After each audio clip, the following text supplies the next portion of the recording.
And then you get into silly arguments when you're married. Silly. We were 3 months before we had our really first big blowout fight. This was our first big, it was over a roaster chicken. Tiny little, greasy little bird about that big. I'd gone to take a nap. I didn't know any better.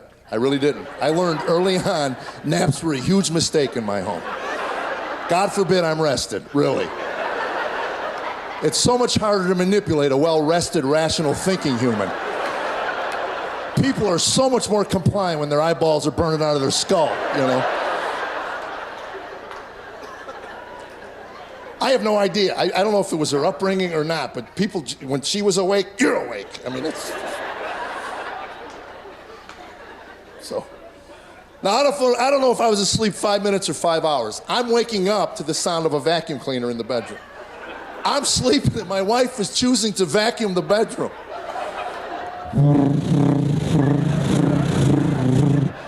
Apparently, that wasn't waking me up fast enough. She started to go under the bed. We had a water bed. There was no under the bed.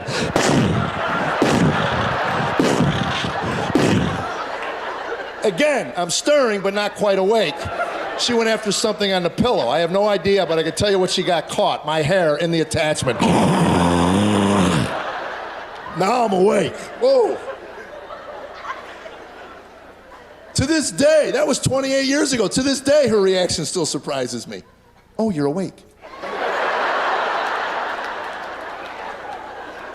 Good, the chicken's done. You'll have to back up. I think I missed something. She said, no, you said if I cooked the chicken, you'd carve it for me. Then I said the dumbest thing a married man can say to his wife. I looked her right in the eye and said, I never said that. Oh. If you're a newlywed in this room, take my word for it. If your wife said you said it, you said it. Don't even go down that road.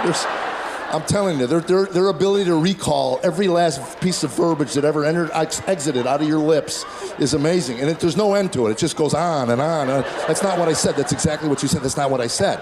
That's exactly what that's not what I said. What I said was I'm going to take a nap. If I'm awake when your chicken's done, I'll carve it for you. I didn't tell you to come in here and suck my brain out of my skull with the vacuum attachment, drag me out of bed. I didn't tell you to come wake me up. I'll pause here while you all choose a team in this discussion.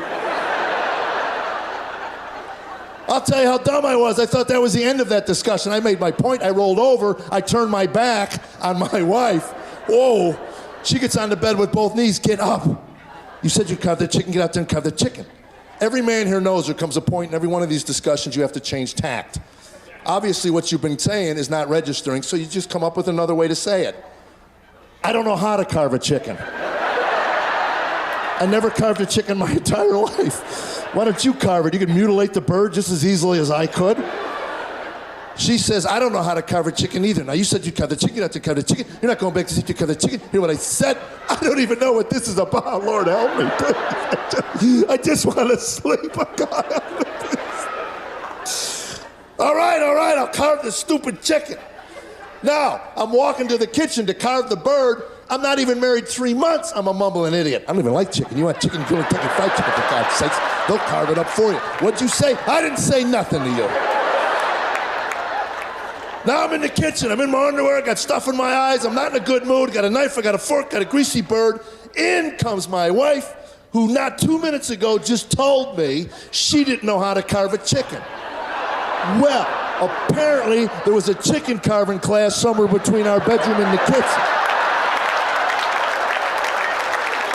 Oh my gosh. Every man here knows what happened next.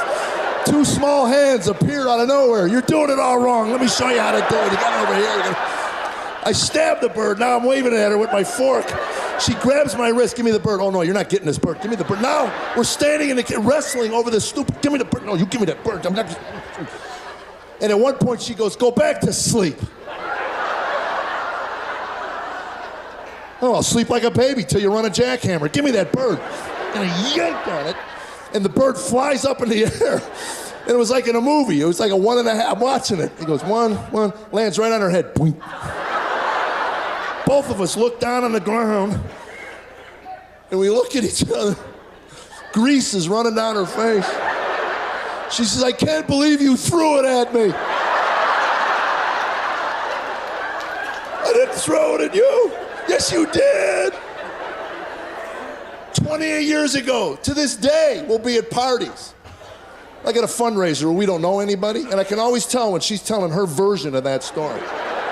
Because at one point, 6 women in a circle will all turn around and glare at me. In her version, I whipped it at her skull at 100 miles an hour. A bone could have broke off and went through her temple and killed her on the spot. And I would have never met my grandbabies.